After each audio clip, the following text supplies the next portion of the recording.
YCP ప్రభుత్వానికి వ్యతిరేకంగా అన్ని శక్తులు ఏకం కావాలని జనసేన నేత నాగబాబు అన్నారు. పొత్తులపై పవన్ కళ్యాణ్ నిర్ణయం తీసుకుంటారని తెలిపారు. మార్చిలో జనసేన అధినేత పవన్ కళ్యాణ్ యాత్ర ప్రారంభించే అవకాశం ఉందని వెల్లడించారు. వారాహిని వైసీపీ ప్రభుత్వం అడ్డుకుంటే పవన్ పాదయాత్ర చేస్తారన్నారు. జన సైనికులపై వైసీపీ నేతలు దౌర్జన్యాలకు పాల్పడుతున్నారని మండిపడ్డారు.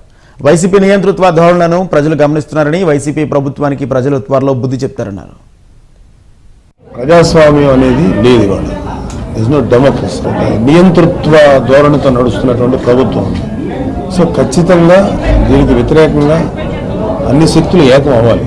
లేకపోతే వీళ్ళ రౌడీయిజము, వీళ్ళ గుండాయిజము, వీళ్ళ బెదిరింపులు, వీళ్ళ మనుషుల్ని మీరు చేసే దాడులు, భౌతిక దాడులు ఇవన్నీ సామాన్య జనం చూస్తున్నారు కదా. వాళ్ళు తెల్లారులేస్తే రోజుకు ఒక ఇష్యూ కదా.